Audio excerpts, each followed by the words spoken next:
soal baku tembak di Irjen Verdi Sambo di rumahnya itu kan. Pak Irjen Verdi Sambo itu ketemu sama atasan, terus dia nangis, pelukan dan lain-lain. Seru. Beberapa netizen menilai pakaian yang dikenakan Nikita Mirzani terlalu seksi lantaran transparan dan memperlihatkan area dada.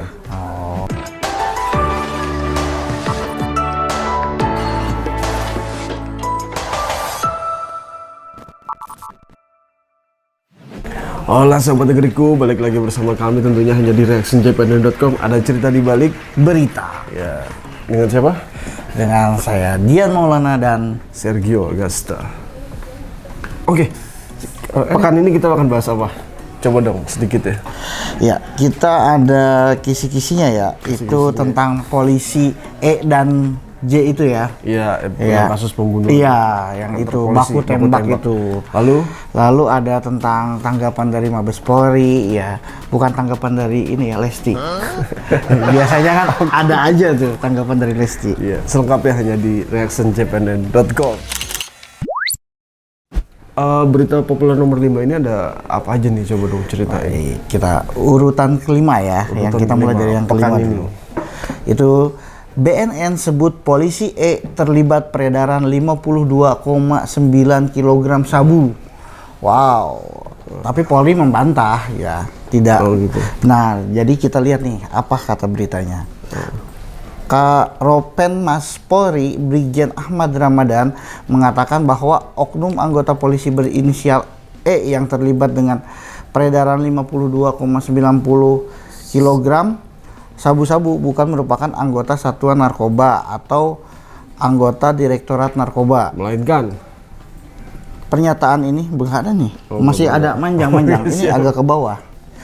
Pernyataan Ramadan membantah BNN yang mengatakan bahwa oknum E itu adalah anggota yang bawa itu ya.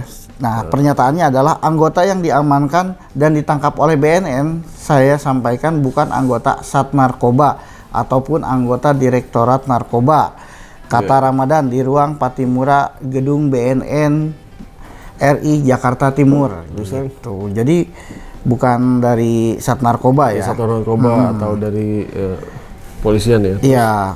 Ramadan juga mengungkapkan bahwa kepolisian dan pimpinan Polri tidak akan memberikan toleransi terhadap anggota yang melakukan penyalahgunaan narkoba.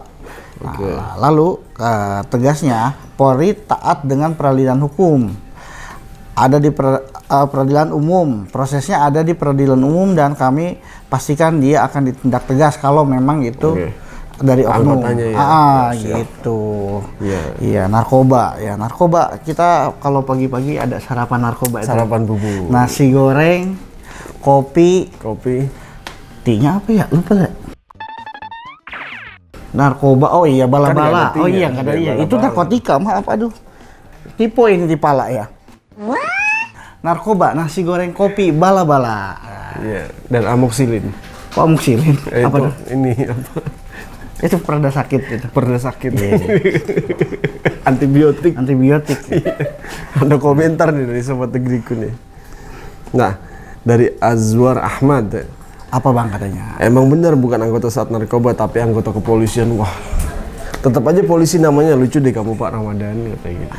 Ya mungkin kan seenggaknya bukan orang yang di narkotika gitu. Iya, jadi kan orang yang jaga narkotika kok malah pemakai narkotika. Maksudnya seperti itu ya. Iya. Kalau memang oknum ya memang oknum, tiap hari juga ada oknum. Iya. Oke, selanjut.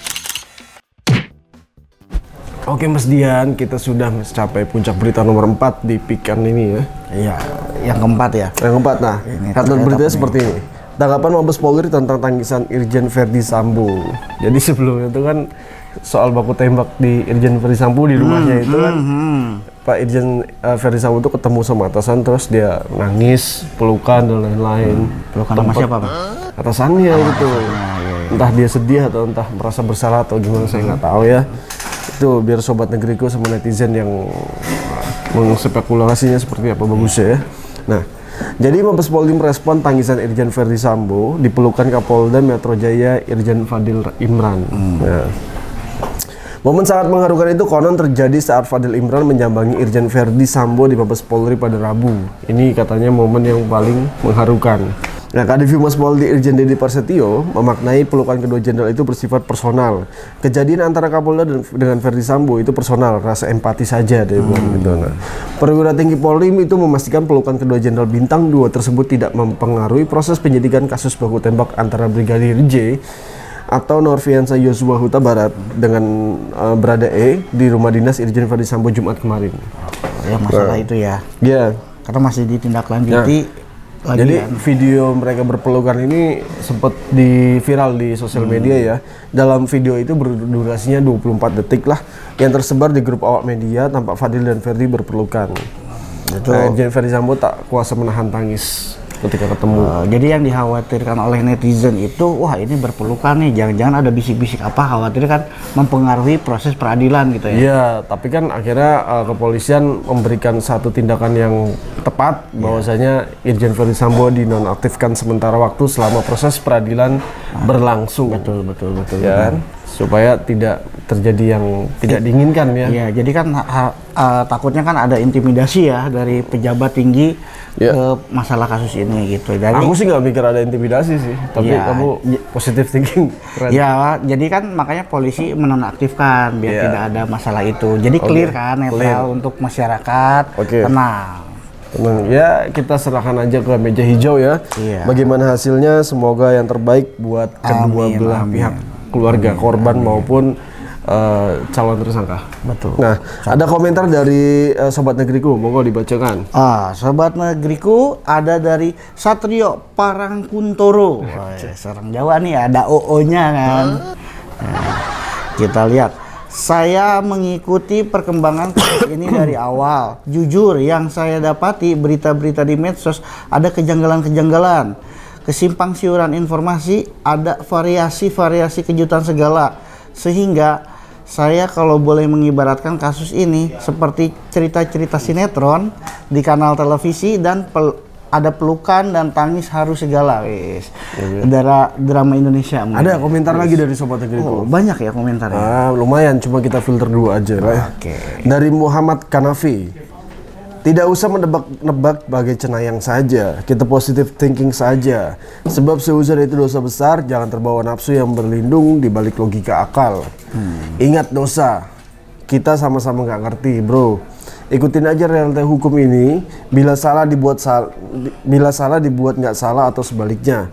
Biarkan mereka menanggung dosa. Ingat, agama apapun itu dosa ditanggung dewe-dewe.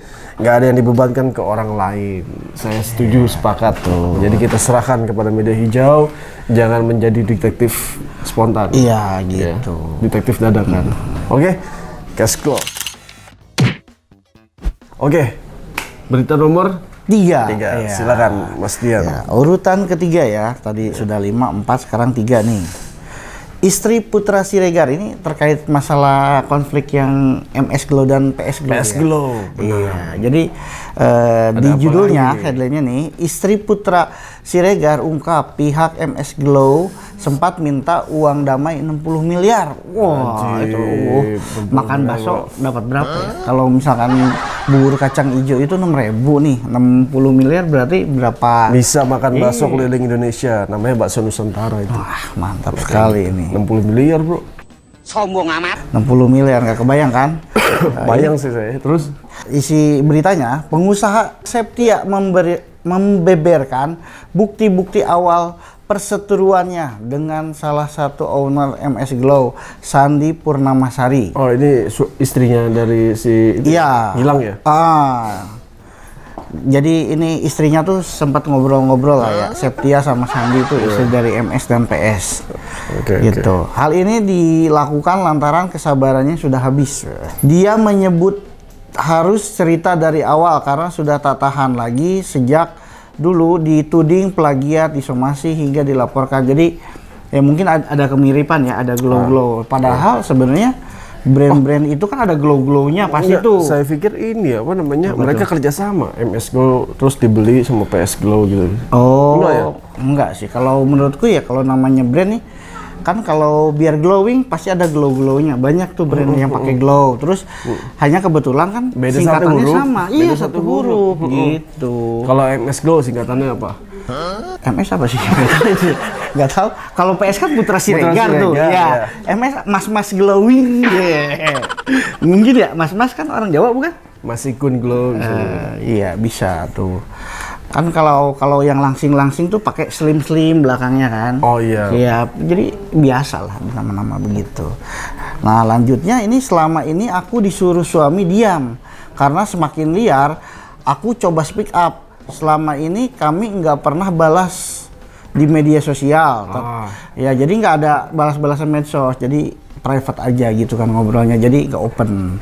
Kami nggak pernah balas media sosial, tapi posisi terus tersudut seperti ini. Semoga semua menjadi keputusan yang baik dan mendapatkan jalan yang baik dari Allah Subhanahu wa Ta'ala. Iya, cuman masalahnya kalau ini kamu bilang ini masalah nggak serius-serius banget, 60 miliar bro. Ya mungkin kecil bagi mereka. Bagi mereka ya. Gitu. Oke. Terusan? Lanjut, ada istri Putra Siregar ini mengungkapkan satu bukti DM Sandi dengan suaminya yang mengajak kerjasama bisnis kosmetik. Oh ada kerjasama. Kan saya bilang. Oh iya. Terusan. Iya. Ini awal pertama kali kenal beliau. DM aku 2019 menawarkan kerjasama. Oh. Kemudian Sandi merasa kesal dengan Putra karena membuat usaha kosmetik yang merek PS Store Glow. Iya. Jadi masalahnya MS Glow ini mau ngajak kerjasama. Ternyata si Putra Siregar ini bikin duluan. Dan cuma beda satu huruf, namanya PS Glow. Iya. Nggak masalah sih sebenarnya. Iya nggak masalah. Cuma sakit hati Cuma aja. kan sakit hati aja karena harusnya kerjasama. Dia malah ikut-ikutan bikin juga. Ya, itu kan hak dia juga. Iya. Sekarang ada komentar dari Sobat Negrigo.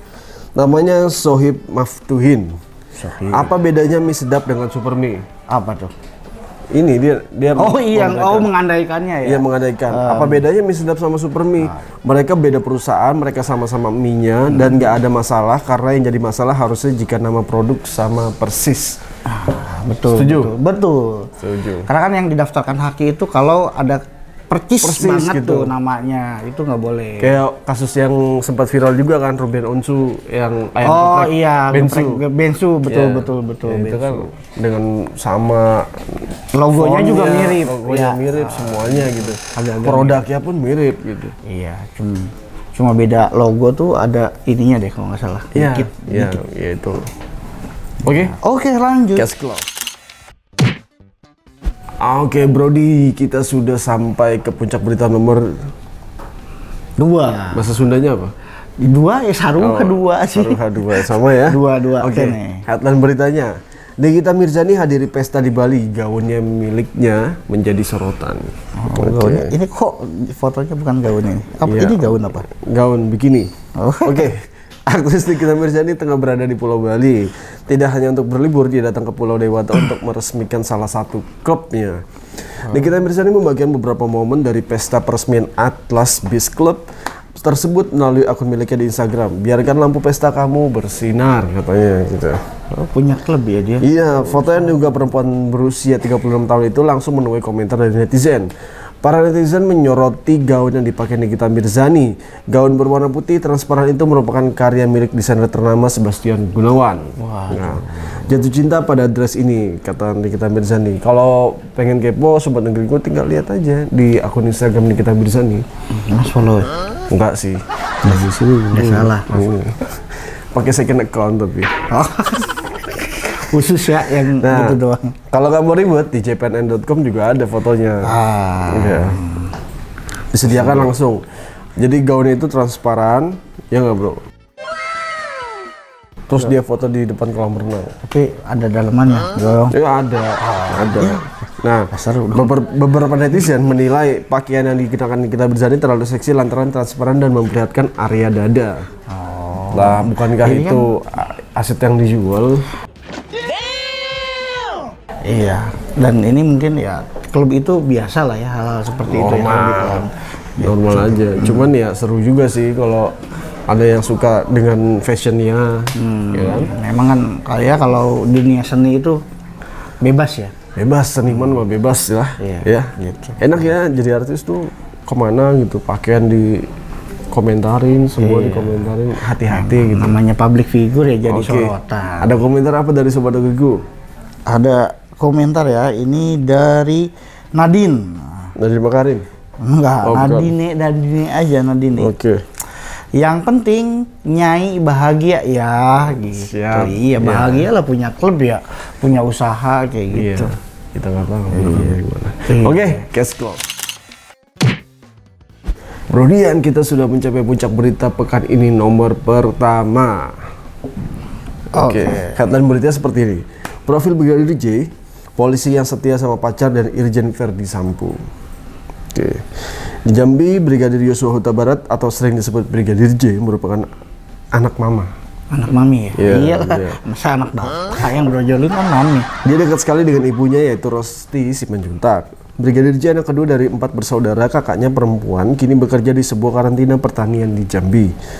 Adik wanitanya baru lulus dari Universitas Jambi, jurusan Kesehatan Masyarakat. Si bungsu laki-laki polisi Bribda Mahareza Huta Barat.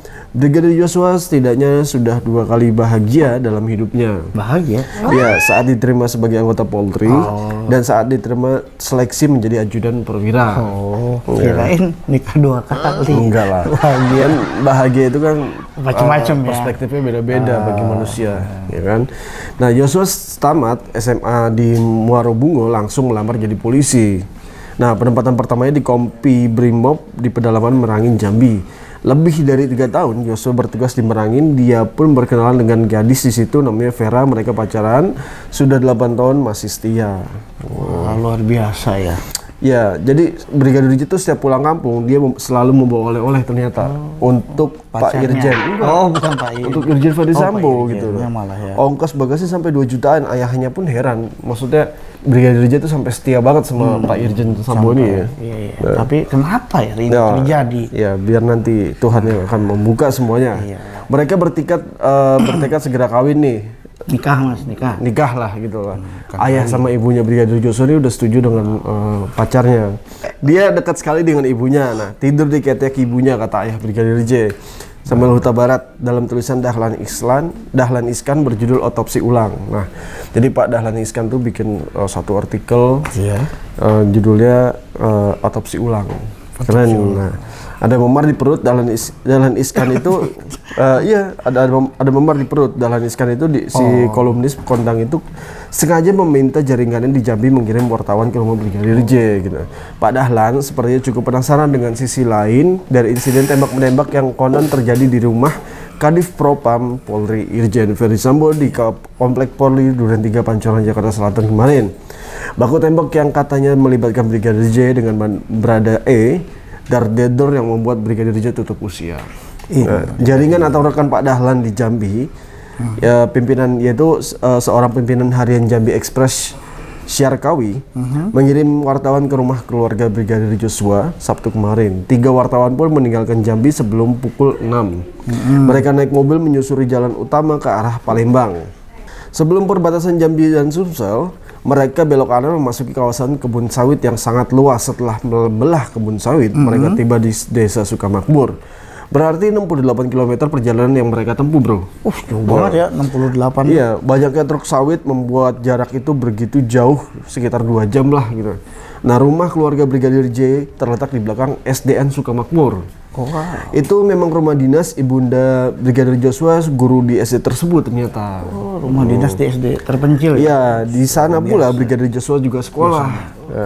Sempat diajar sendiri oleh sang ibu, yaitu Bu Rosti Simanjuntak. Ke rumah itu pula peti jenazah Brigadir Yosua diantar pulang.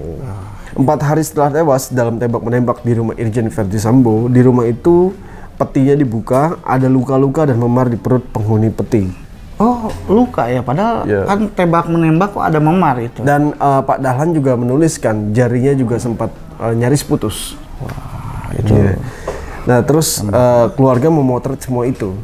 mencurigakan sekali ya. Ya, salah satu wartawan datang ke rumah Brigadir J atas apa namanya rekomendasi atau delegasi dari Pak Dahlan, mengutip satu keterangan keluarga, mereka keluarga itu memotret semua bagian-bagian itu gitu.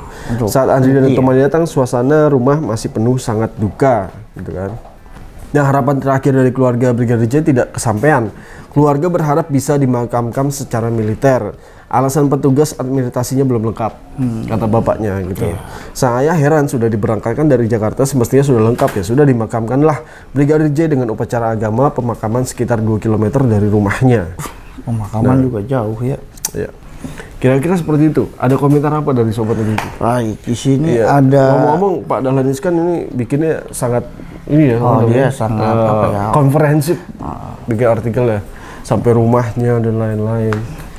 Wartawan dari dulu. Iya dong. Yang bikin ini ya. Iya. Media yang di sebelah. Lanjut, ini ada komentar dari Bapak Raden Mas Bajindul ya. Bajinduel. Nah, berharap yang berwajib segera menuntaskan kasus ini agar tidak semakin liar dan banyak fitnah. Betul.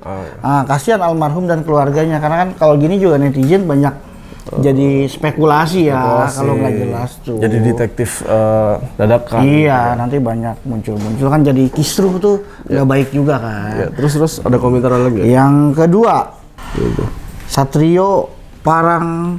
Oh, ini yang tadi ya, yang sebelumnya. Berarti dia pembaca setia ya. Iya, luar biasa fans nih. Terima kasih Mas Satrio Parangkuntoro. Nah, ini kita jadi bertanya-tanya nih.